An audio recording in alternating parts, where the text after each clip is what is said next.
Yeah, polyamory. Many, amory, loves. Many loves is polyamory is the definition. How that plays out depends on who's going to be busy with that. I'm sure there'll be commentary from various people who've had some long-term interaction with these terms and better approaches to a discussion that is kind and is nonviolent communication, bringing up issues that maybe the other person feels a little uncomfortable about, but they want to continue a long-term relationship. You have lots more opportunities to work out your differences and your similarities when there are more people involved, right? And whatever it is, an organization or close, intimate relationships. So I think I'd like to start actually with Paul. If you could.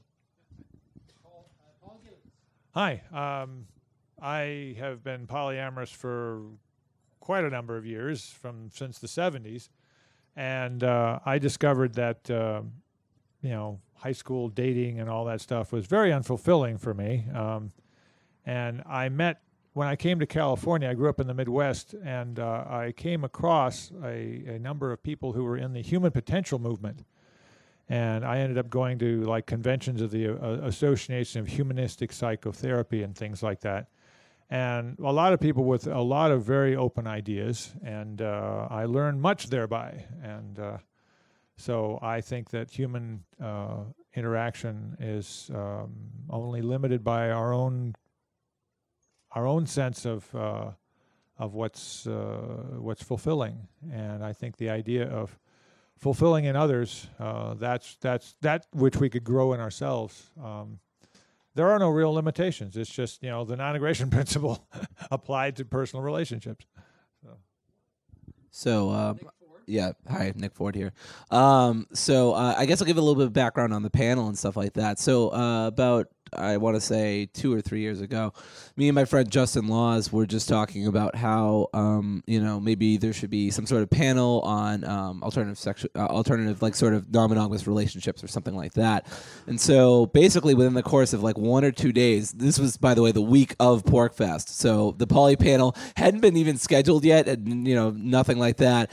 And so we frantically got together whoever we could. We ended up actually overcompensating, getting like 5 or 6 people. You can find this video on YouTube. It's got over like 1,000 hits, which is like amazing.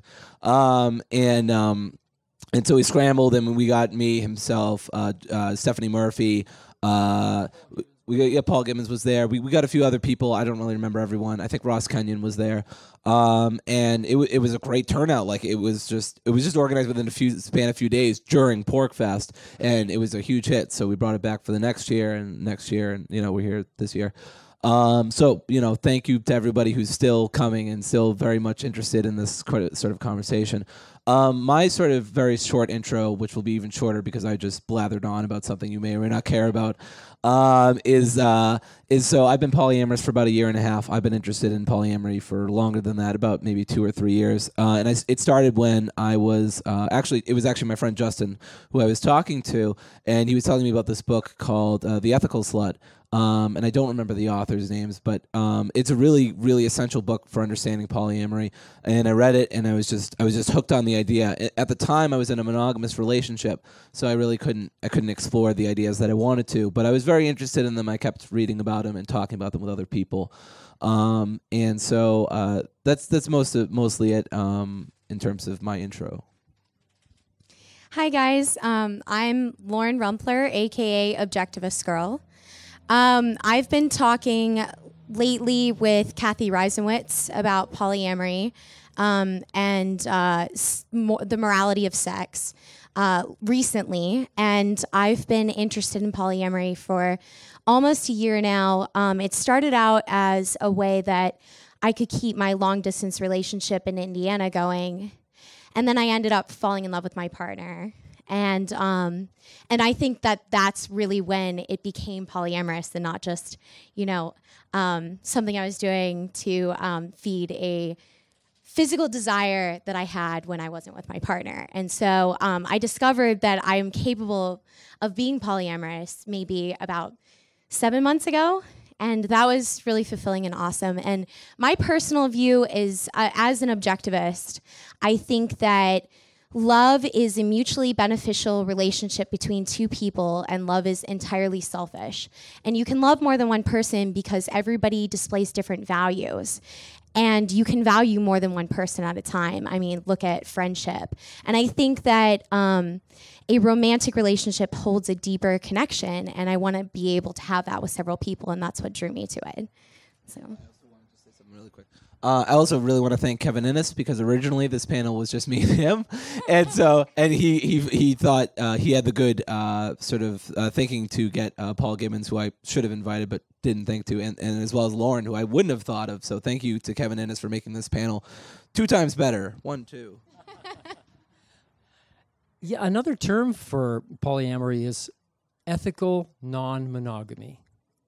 How to do it in an ethical way. We want to be kind. We want to do ways that addresses our inner ethics. And we would like to do it in ways that is open and honest, without this failure in many people's lives that they've been married and it's been a failed marriage because it ended.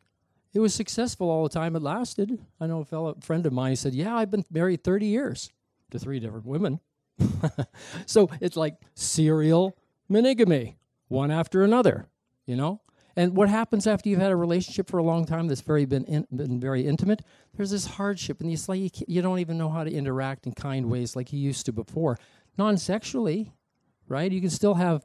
I mean, I still love many of the women that I once had relationships with, but there's this tension that's there because we can't be intimate. Then we better have no contact at all. It's such a hot topic, right?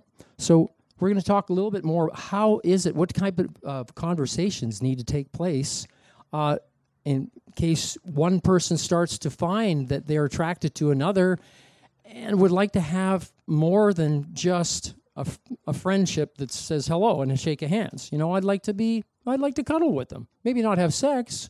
I'd like to cuddle at least, but I'm not close to sex either, right? How to have that conversation in ways that's ethical. Paul.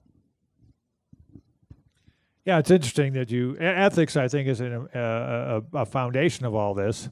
And I've recently came across a gentleman who has got an interesting definition of ethics, which is basically any goal that you wish to achieve, a happy life, a good sex life, or whatever, and then a belief about what action would bring about that goal.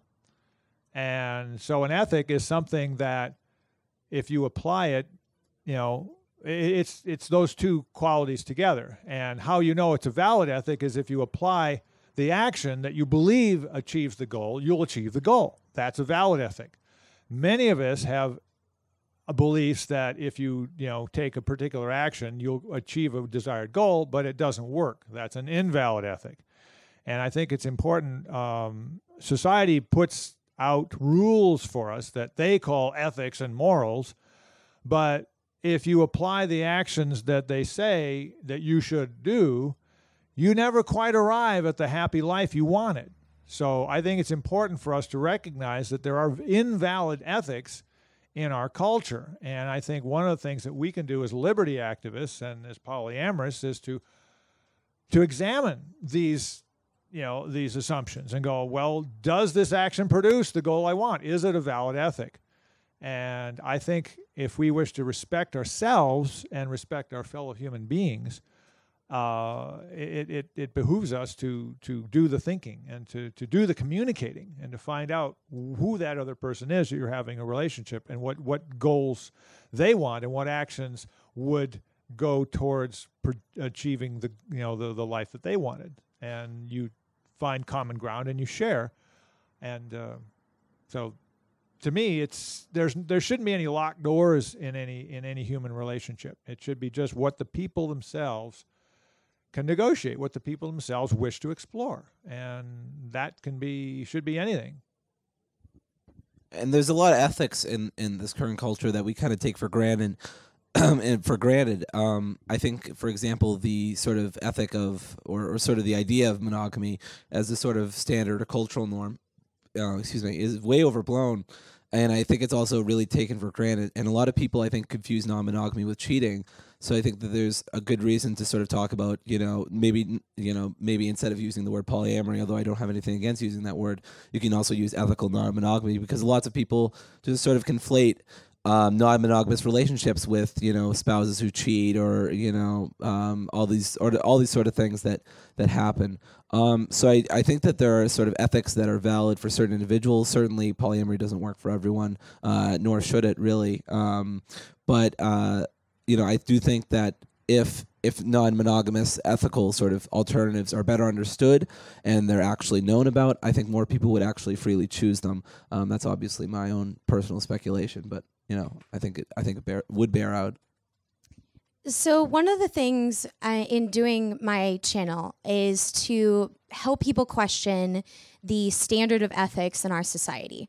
And often those standards are pro other people versus pro ourselves. And objectivism turns that on its head and says that your responsibility is a rational self-interest and also a respect for other people.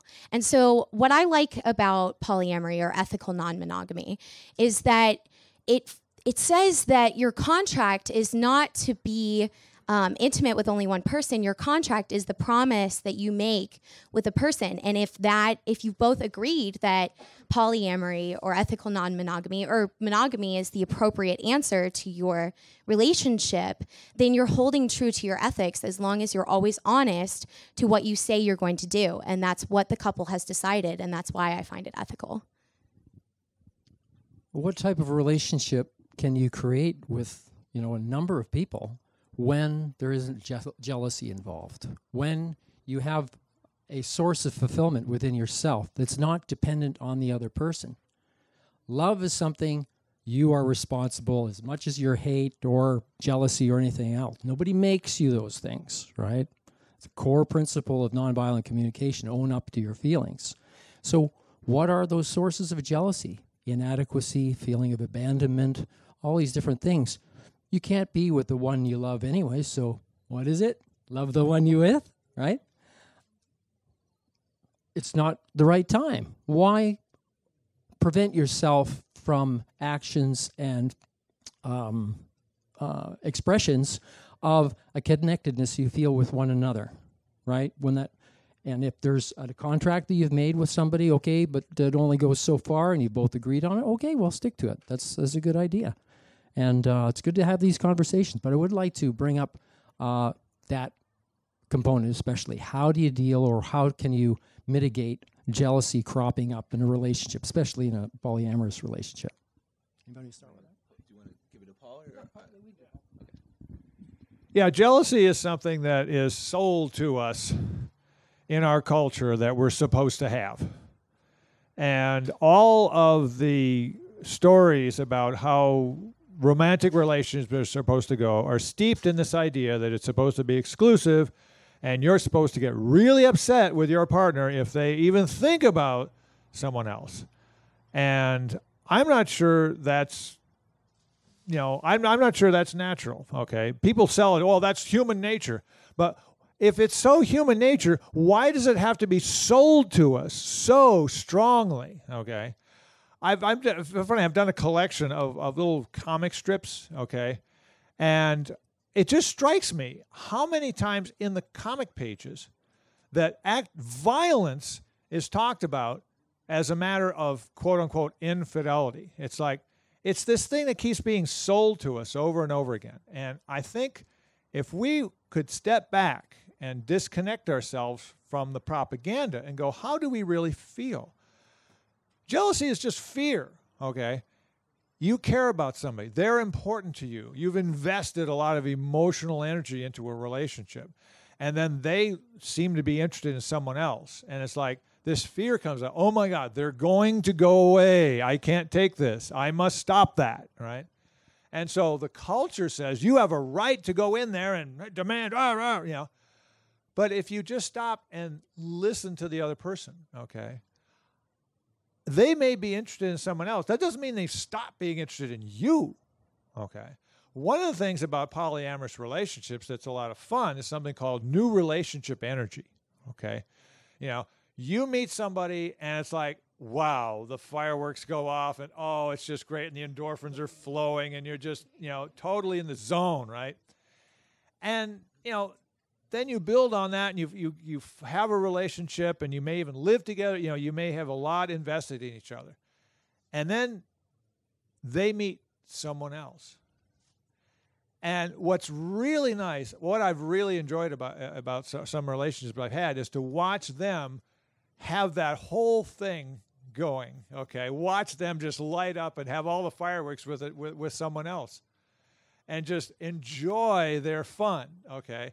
And they bring that energy back home and say, oh, I had this fantastic time. And, a lot of times we're all end up being all together in the same place. So, we can all enjoy, to me, it's all positive unless somebody makes it negative, So why make it negative?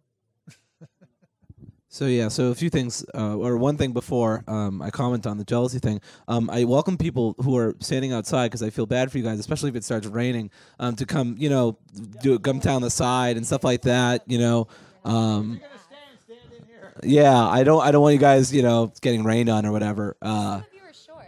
Yeah. So I mean, if you're interested enough, I'm not trying to force you into the polyamory thing we got going on here. So. Oh, did I say that poorly? Whoops.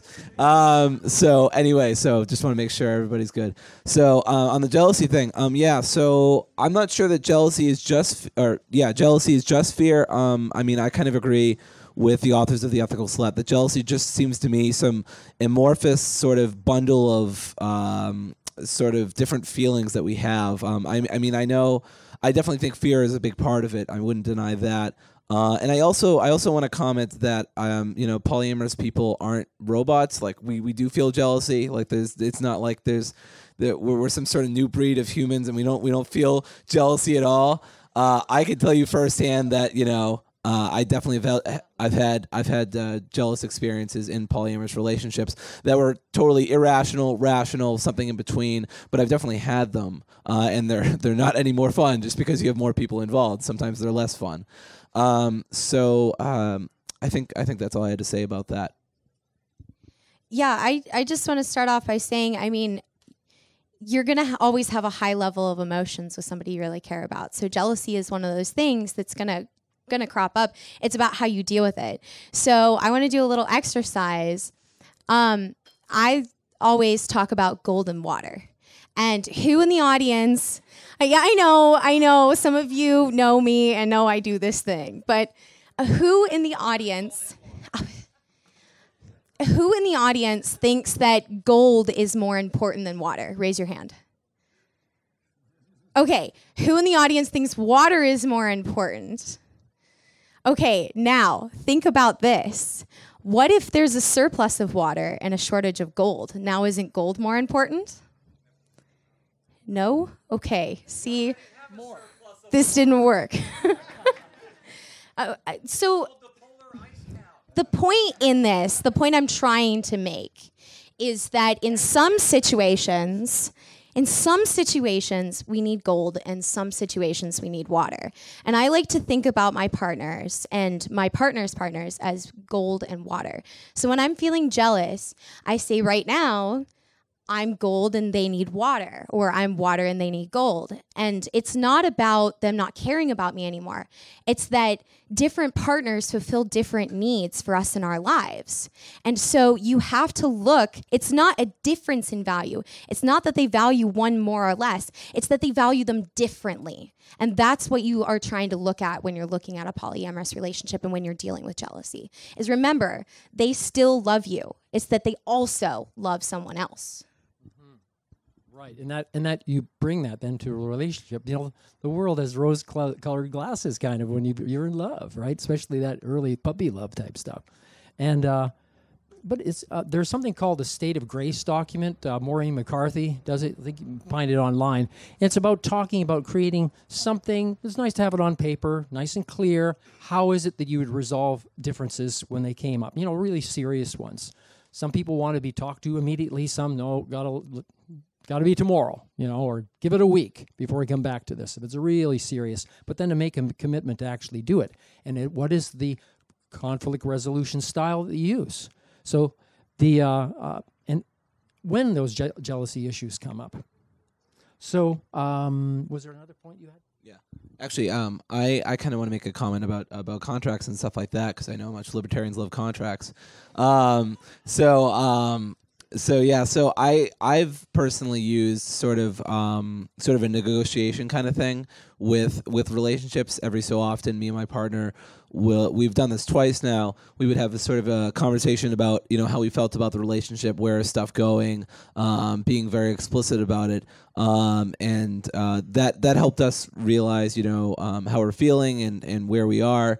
So I think stuff like that is actually really important, and I'm not sure how many people do that. I don't really know, but I do think it's an important sort of thing to go through, is to have a sort of large, wide open discussion about, hey, how are you feeling about the relationship? Are there certain things you change, or are you feeling uncomfortable about this thing that I did last week, or whatever.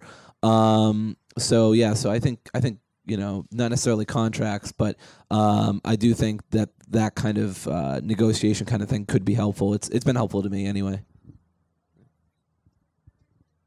Yeah, actually, that's one of the other things that I wanted to point out, is that communication is key. If you look at all the studies, communication is what makes or breaks a couple. And I find that in a polyamorous relationship, it actually forces you to have those tough conversations, because otherwise it's not going to work. So when you're in a polyamorous relationship, you're actually over-talking and over-communicating instead of under-communicating, which is what dissolves many relationships. And I found that this polyamorous bond between my partners and I strengthens our relationship because of the tough conversations. We really get down to understanding one another in a way that I never did in a monogamous relationship. Not to say that monogamous relationships can't be very fulfilling. I want to be very clear about that. So we'll be asking for questions in a couple of minutes. Just want to bring up one other very sensitive topic: children. The basic unit, how the responsibilities that you've already create, joint responsibilities for property and for children and for other things that are important to both of you. How do you continue that on, even though you have other people that are involved with you in an intimate way? Yeah, the major, for one thing, children thrive on the more adult role models they have. Okay, I think it's really important to model what being a human being is for a child, and the more different role models they get, the more different qualities and styles that they can interact with. I know many people who grew up in polyamorous households, and they all say it was so nice having, Uncle, Artie and Uncle Steve and Aunt, the names, the titles are less important. These were family members who helped raise them, and I think this is an important thing: living in community. Children can thrive on this, and also they can become part of the communication process. They learn how people work these things out, okay? There's so many times in monogamous relationships, there's so many supposed to's attached to it that people don't really challenge, the status quo, and they just think that, well, that's just the way things are. In a poly relationship, there's no, there's no boilerplate to work from, so you've got to work out everything from scratch, and this gives you the flexibility. And children can see how adults work things out. This is how you teach children, this is how you negotiate. This is how you respect everybody else's rights. This is how you get your needs met. This is how you respect other people's needs. I think children in a poly relationship, I think it's a great way to raise kids. However, there's one thing that the proviso here is that if you're living in this general society with the state, you have to be very careful sometimes, because your children, especially if your children are not homeschooled, can be a trigger for all kinds of aggression, and so that's something that you need to make sure that you can insulate yourself from.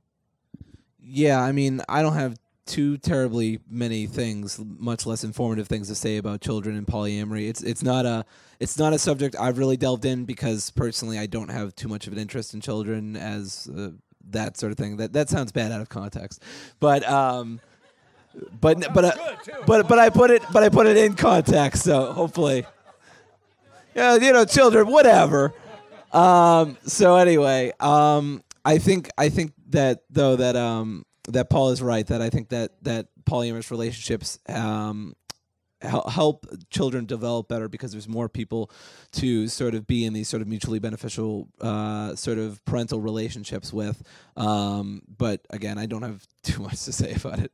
So I'm not going to pretend to be an authority on this. I don't even want kids myself. But, I think it's really just about, if I give my 2 cents on it, I think it's about communicating who wants to be involved in the kid's life and at what level.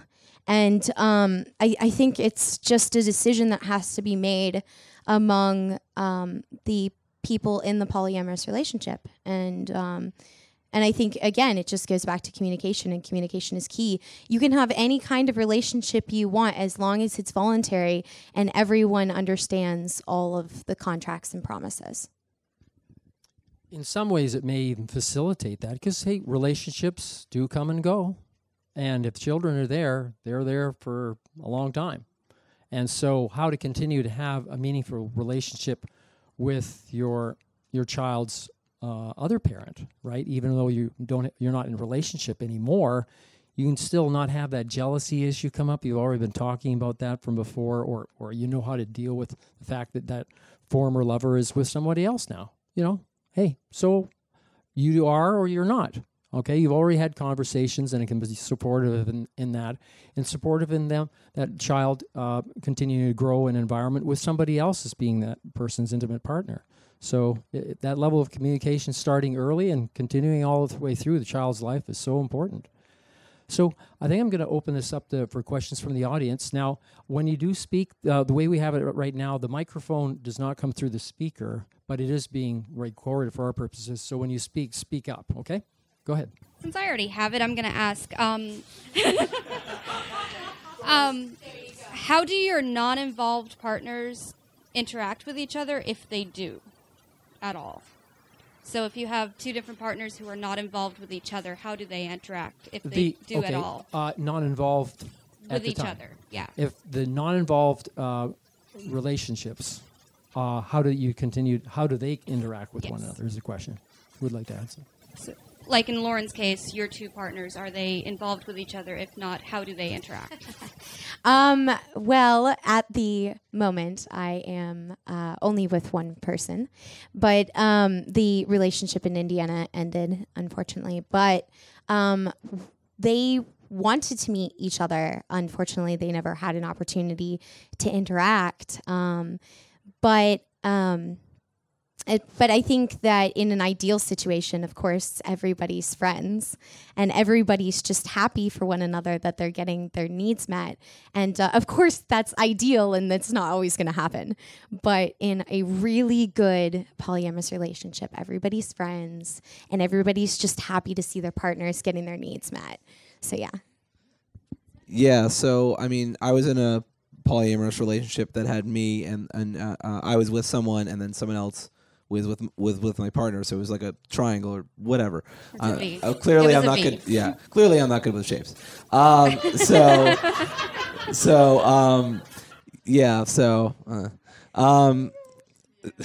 wasn't that funny. So, okay, so sorry, I'm trying to refocus. So I was friends with the other person, so we were good friends. I think there's this term, I think it's called metamor or something like that. It's not the person you're in a relationship with, but your partner's partner sort of deal. So in terms of that, I mean, I was friends with him, and we had a decent relationship in terms of just being friends and, and all that. So I do agree with Lauren for sure that, friendship is very important to have all around. But then again, there's also these fuzzy lines with relationships in polyamory, especially because, for example, you can have your partner have friend-mantic relationships where you're friends and you're kind of romantically interested, but there's no solid commitment and you don't see each other all the time, and there's no real way for maybe this is a bad way of phrasing it, but your main partner to see these other people. So there's different ways to sort of deal with these arrangements, and they're not always ideal and they're not always perfect. Luckily for me, I was already friends with the guy, so it worked out in that way okay enough. Yeah, it's important to at least have I personally, I like to know more about the people that's in my significant other's life, Now, of course, we were both bi, so, we many times got involved, all the way, but there were some times where they were just good friends. And but this is, it's important. Yeah, metamor, that's I can't remember who coined that term, but it's a good one. But yeah, the more, you can learn about each other, because the kind of person that my significant other, I mean, I was married for 14 years, and, she, enjoyed it when I was able to connect with her other lovers. And, but I think it's a good thing. I like to know who my significant other is. Why are you interested in this person? They must have some value. I want to find out who they are. So it's all about human contact and learning about each other. To me, it's just another opportunity to have some fun and learn more about ourselves. I have two great questions, so I'm not going to pass the mic until I ask both. My My first question is, what are the pros and cons of different information disclosure policy? Like, my favorite is don't ask, do tell. It's important for lots of reasons, like including but not limited to full knowledge of like STD risks. And are other policies valid? So, I guess since I already have the mic, yeah, I get kind of nervous / suspicious about people who want sort of contracts like, don't tell me about who you're seeing. Is that what you're talking about? I think that's what you're talking about. Yeah, okay. I just want to make sure I'm understanding right. Yeah, I mean, if someone who I was dating wanted to have a poly relationship specifically where we wouldn't talk about who we were with, or they didn't want to get to know them, I'd be kind of uncomfortable with that personally. I think people should just kind of be connected. I think that just makes everything work better and smoother. It helps us understand ourselves, like I think Paul was talking about before, and it helps us understand our partners and other people. I mean, I just think there's so many pros to that I don't think I'd be comfortable with that sort of policy. So I don't know about any other policies off the top of my head, but I'll just comment on that one because it came to mind. I'll say I do like both parts of that. I like the don't ask because you can't own anyone. And I mean, we're all libertarians, so we all agree with that. You can't own anyone, so of course you shouldn't be asking. Telling is very important because, all of the risks that he just highlighted. And also, but I think that it goes further than that. I think that in a really good, open, honest, communicative relationship, you would have a conversation first before you added any partners. I find that it would avoid a lot of problems that way, and it makes you aware of some of the feelings that they may have afterwards and some that they're having up front. Because it's important to constantly be dealing with each other's insecurity issues. So, yeah, as I mentioned that, you can call whatever, some Nick calls it negotiations or some discussion about things, how to resolve conflicts in advance, and that could be one of them. If you do, maybe you have a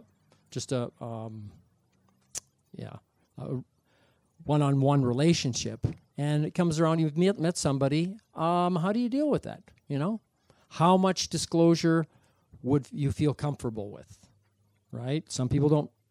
And, of course, we're open to change the level of information that we want to receive about that other partner. And I think that's, it comes down to knowing yourself and being able to have those skills that you've developed about how to draw it out from others in a open-ended way, without trying to force the information out of them. You had another point also? Oh, yeah. No, I basically concur with what they say. I think it's really important to have The more you feel like you have to hide or not disclose, then that's an indicator of something that probably you should be working on internally. So if I find myself uncomfortable wanting to share something with my partner, I'm going, okay, what's that all about? And then I will communicate, hey, I'm feeling uncomfortable about telling you this, and then I'll tell her that, and then we'll have a discussion about it. I think that, to me, that makes the relationship more vital, and it serves both of our interests in that we become better people. Yeah. So another question. Yeah. My second question is, do you use the labels primary, secondary, etc.? I told you they were good questions because other people were going to ask this. And I didn't doubt you. If you do use them, do you use them intentionally, or do they just sort of happen? If you try not to use them, what other words do you prefer? Okay, so we'll repeat questions, so nobody needs to tell anybody to speak up if they can't. The question is basically, do we use the terms primary, secondary, and tertiary sort of partners or relationships? If we do, why? If we don't, why not? Etc. So personally, I haven't really had to, because my polyamorous relationship is just with one person who is also seeing a lot of other people in various ways. So I haven't had to really do that. But if I had that opportunity, I probably wouldn't. I feel like prioritizing people in relationships. I mean, there are definitely some instances, thank you, where it's good to give more attention to somebody, especially if they're feeling left out, or they're feeling like their needs aren't being met, or they feel, or they're just, they're long distance and they're coming to visit or something like that. So I do think that there's situations in which we can prioritize, but systematically speaking, I'm not really comfortable with prioritizing one person over another.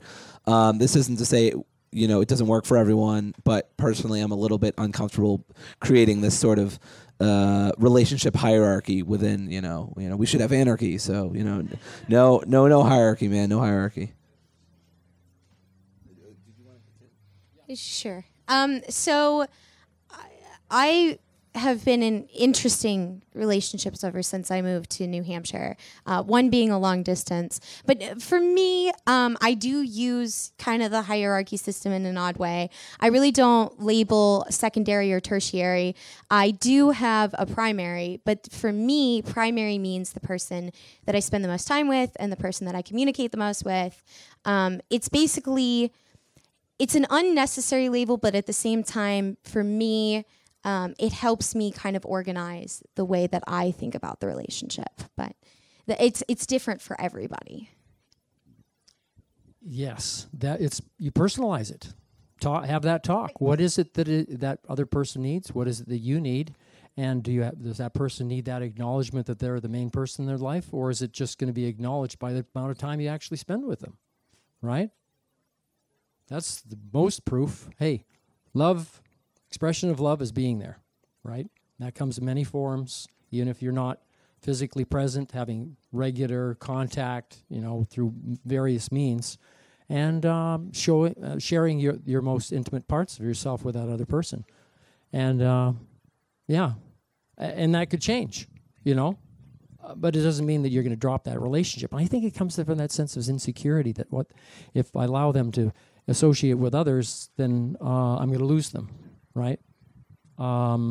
Sometimes that's what causes the relationship to fall apart, because you're too clingy, right? You've made this classification as being the main thing that holds the relationship together, or the fact, well, we have kids, so we can't divorce, or whatever it is. You can't see anybody else, I had a situation where, I was not having an intimate relationship with my wife.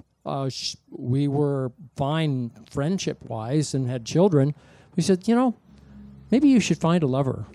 I said, what? What's this about? Now what? Well, she had this spiritual thing that she, her ideal was that her guru's parents had sex once a year to have children. Oh, really? We already had to. Did I sign up for this? So that's what started me. I didn't say much earlier, but that's what kind of started me. Hey, maybe it would be appropriate to have other relationships, but wouldn't you know it? she got jealous after I actually found a wonderful person. So much for that idea.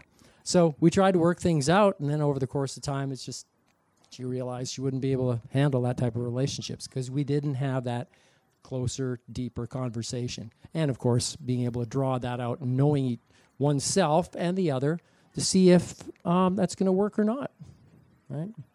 So it really depends on how you set things up first. Paul, did you want to?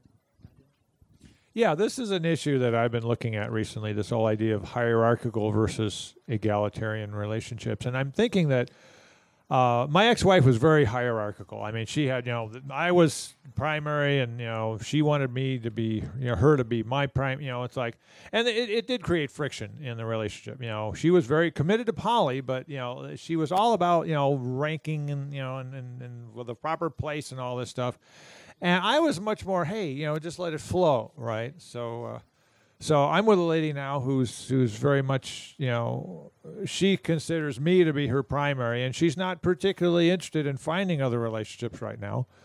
And so she's having to deal with the fact that I still, have interest in other people. But, she's very open and very accepting about it. And like you, Nick, I'm not real comfortable with this labeling thing. There was a workshop, there was a talk here earlier in this tent about deconstructing labels, and I think that's really important to really, get in touch with the feelings about, what is this hierarchical thing all about, and kind of deconstruct that and find out what your needs really are, and to discuss those instead of putting a label on it. So, okay, next question. Is this on? Yeah, it's on. It's on. We'll repeat the question. I have a kind of a two-part question. Generally, how do people enter and exit a polyamorous relationship, and what is the normal size of such a group, if any? Just generally. Okay, so the questions were, how do people exit polyamorous relationships? Enter and exit, sorry. What's the normal size of a given poly relationship? So, going to do a statistical poll right now. No. Yeah, so there's not a lot of, there's not a lot of information. I mean, as far as I know, anyway, I could be totally wrong, but there's not a lot of information in terms of that second question, so I don't know exactly how to answer that. What would you guess? What would I guess? Yeah, so I don't know, maybe 3 to 4. 3 to 4. I'm just gonna say 3 to 4. Just gonna throw that out there. 3 to 4. That's the statistical average right there. So says me. So how do people enter and exit? I mean, sometimes they're not much more glamorous than the way people enter and exit monogamous relationships. Sometimes they're worse. It's I hate to kind of give this cop-out answer, but I mean, it really does differ for any given poly relationship. I mean, for me and my partner, it's a matter of just getting to know the person, talking to them, saying, oh yeah, they're cool, I don't mind you dating them, and I mean, that's pretty much it. There's not a lot of barriers to entry, so to speak. Okay, that was not a sexual joke. Damn it! I was trying to make a libertarian joke, not a sexual joke. Panties are a barrier to I can't do anything with you people. So anyway. I love you. Man, I suck. So anyway. Yeah. So okay, so I was pretty much done, sorry. Okay, I think we have another question here. Yeah, so as someone who is sort of, I guess, poly-curious would be the correct term.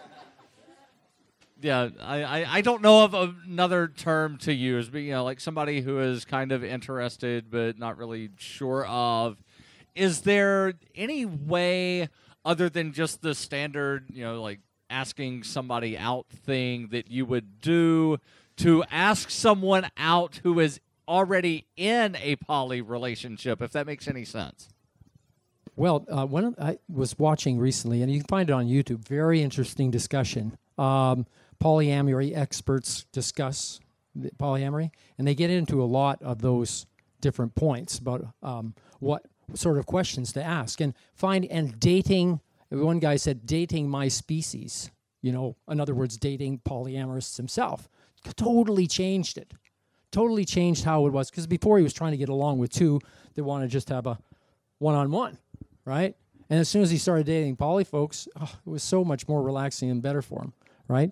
And so as far as finding out about that, you asked the question, but I'm also organizing something called a cuddle party, okay, for those who like to be around those who are friendly. This is non-sexual, and I'll just read a couple things off. The cuddle party rules are tried and true, and there's a logic to them, goes deeper in the surface impressions, okay? And the first part of it is you explain what the rules are, which is, like you arrive on time, pajamas, nothing risque, more comfy than sexy, more drawstrings than lace, no shorts, okay? No alcohol or drugs, okay? Pillow or stuffed animal. And now pajamas stay on the whole time. You don't have to cuddle with anyone at a cuddle party either, ever. Ask permission and get a verbal yes. If you're a no, say no. If you are a maybe, say no. If you're encouraged to, and you are encouraged to change your mind.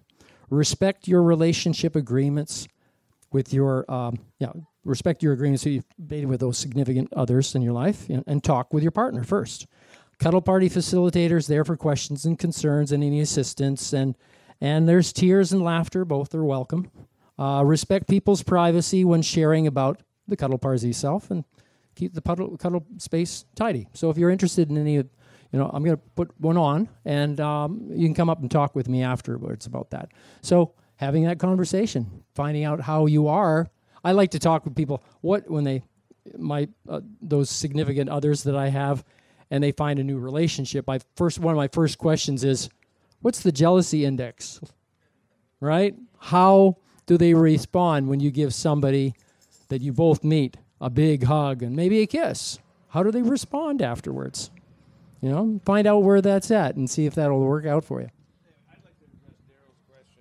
I'd like to address that question because it's important, because most people in our culture still have this belief that, monogamy is the one and poly is cheating.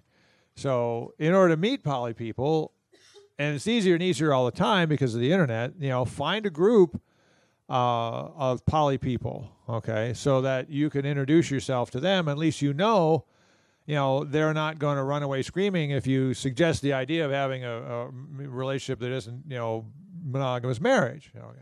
That's my idea. My ex and I ran a poly meetup group for years. Monthly it was a support group for people interested in poly. Just come to the house, and we had discussions and things. It wasn't like a swinging party where there was no sex going on, but it was a discussion, a way to meet people and talk through this stuff. So find a support, if you're interested, or curious, find a support group in your area, or start one. Hey, interested in having meetings about people interested in poly, come over to my house. That's one way you can get started. You're not alone. Look at people are at least curious, right?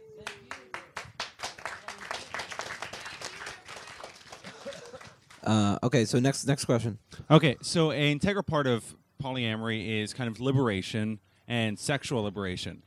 But there's something that's been coming up with some people in the community that I have kind of questions about, which is essentially ideas in regards to age of consent.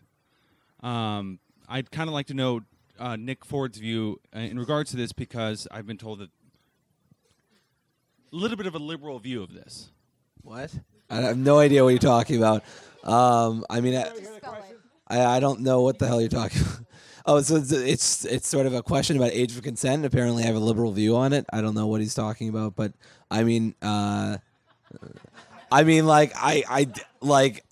Like, I dated someone who was like, I don't know, like a junior in high school. While I was a freshman in college. Like, I guess it's 2 or 3 years. Like a liberal view on age of consent. I don't know, but I don't know. So I don't know what you're talking about. I don't know what else to say about that. Yes, there are very strict rules that, you want nice to avoid sticky situations that are, you have the authorities down your throat, or your parents or whatever. So you exercise caution. That's all I can say about, age of consent. And if you do get consent from the parents, then it's different, right? I mean, Texas, can't you get married at 13 or something? 14? Texas is 17. It's what, 17? 17. New With Hampshire is parental yeah. consent. Parental consent. Yeah. Yeah. Yeah. So that's a legal issue, and we're talking more. Yeah. Well, no, I was just kind of wondering the views in regards to that because it is a Okay. yeah. Okay. Yeah, that's what I'm asking about. I'm not talking about the legal. Okay. aspect Well, of that. hey. Well, polyamory does not need to have a sexual relationship in order to be a polyamorous relationship. Would you agree? Absolutely. Yeah. I have many relationships that are not sexual at all. I sleep with them, we cuddle, that's it. Have for years. It's wonderful, you know? So that type of relationship with those age of consent would not be a problem unless there's some lies that are being told about what went on, you know? And that's a problem. He said, she said, can they even testify because they're underage, you know? It gets awkward, you know?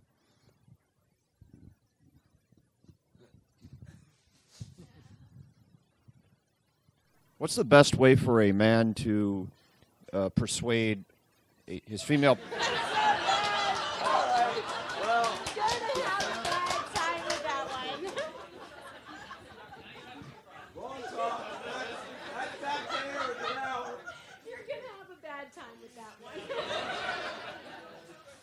I'm asking because I've. Let him finish the question. Persuade? I've come up against these entrenched memes, and Yeah. I've just noticed that.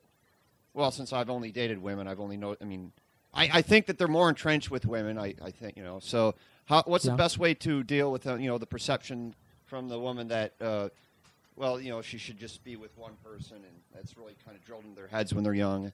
And also the assumption that, you know, as a guy, me asking her this, that it's me wanting to be promiscuous and that it's just some, like, fucking Chuck thing and just, you know, some disposability. You know, I just want to be like a male slut or whatever. That it's really about, like, you know, different Yeah. for different jobs. So, like, some women I might want to travel with and some I might want to have some other hobby that we have in common. And so Okay. they're just always, they're always, when I bring it up, they're always skeptical. Right. So your question is basically how to persuade women that this isn't the wrong idea. Correct. And my response to that would be, as a woman, I have found that there are men that are just as close-minded as women. So I don't think this is a sex issue or a gender issue. But it's a people issue. You have to have an intense amount of self-awareness to be able to have the kind of maturity that it takes to engage in these kinds of relationships. They are not easy. We are not trying to say that they are easy. We're still trying to figure them out. But that's just the thing. You're going to have complications in a monogamous relationship. If anyone tells you that they should just be with one person, you should question the word should and ask them what it is that they really want for themselves, not what society wants for them. The ethical slut has a chapter specifically on opening up relationships. Hey everybody, I'm Tony. I've been on the panel in the past. I don't know if anybody of you have met me before. I've been actively practicing poly for about 15 years, give or take, where I've had 2 women live with me for almost all of that. This is something that I've seen the ups and downs, lefts and rights of all of this at some point. You don't first of all, you don't convince somebody or you persuade them. You can't lead a horse to water and then make them drink. I mean, they kind of have to do it on their own. If I may interject, what if in a parallel universe, this person with their genome or whatever, there's no hereditary reason that in some parallel universe, under the right environmental circumstances, how she was raised, that she would not reject that. So in midlife, like 20s or 30s, how would you take this person?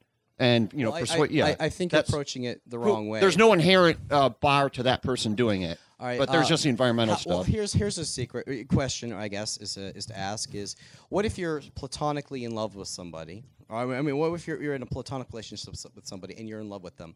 How do you persuade them to be in love with you? You can't. That's not something you can force. And the same thing, this is almost in a third person kind of way. You can't persuade them to be okay with the situation or fall in love with that said other person or whatever. It has to kind of flow naturally.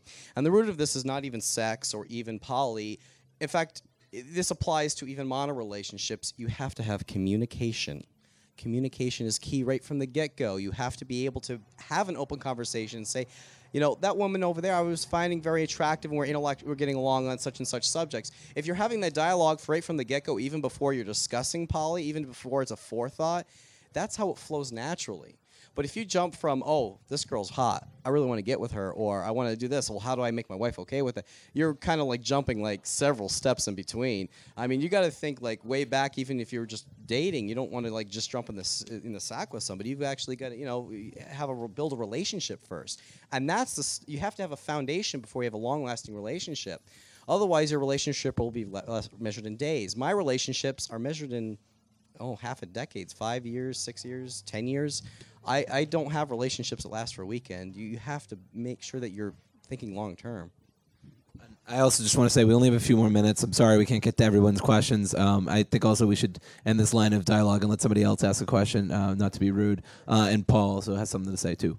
Yeah, I just wanted to say that if you are trying to pursue someone who is not really compatible with what the kind of relationship you're looking for, then maybe you look within yourself to see why am I pursuing this person who's not really, with the program, So do some looking inside to find out why you're doing this.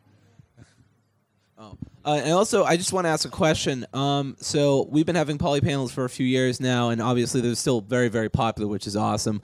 I'm interested if people would come to a more general panel of alternative non-monogamous relationships, so that would mean things like, I don't know, swinging or open marriages and stuff like that, instead of just polyamory. I think that would, I think it would be better to have it more, I don't know, diverse. Would anyone still, people here, would you still come to that? Okay, cool. So that's what I'm thinking for next year. Instead of just a poly panel, have a more general non-monogamous relationship panel.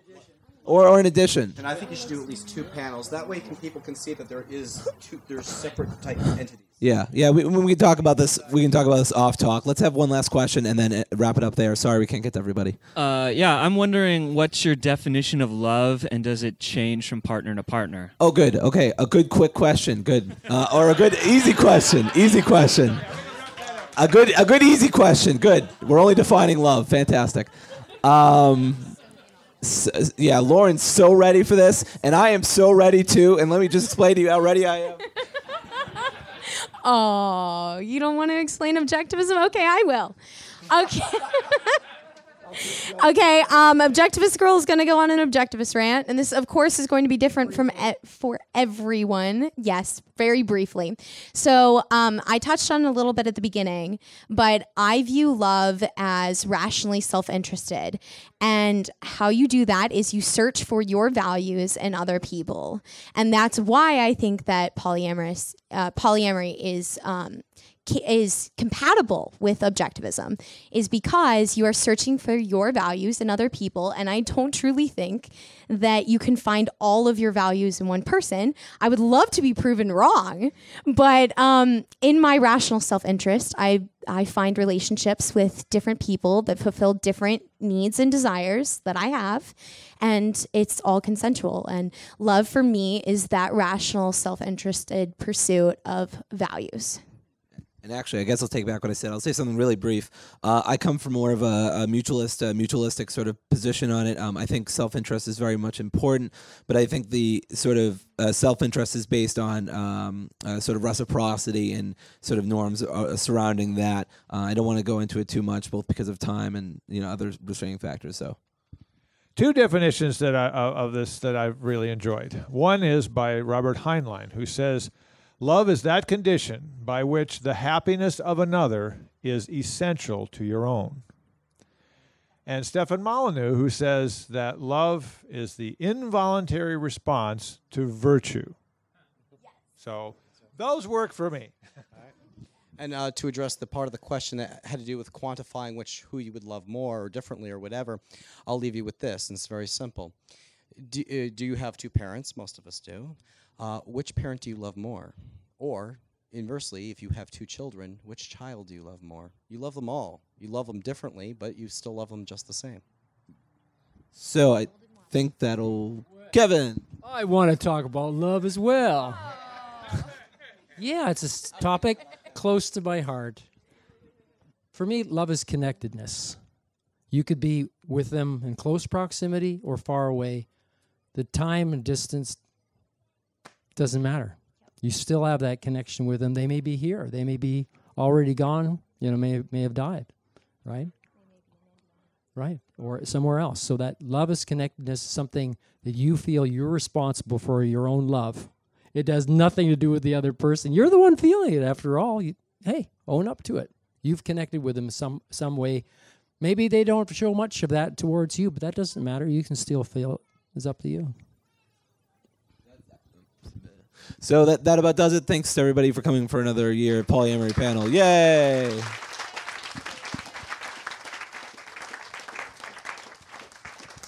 So up next, you shouldn't go anywhere, but you should if you want to.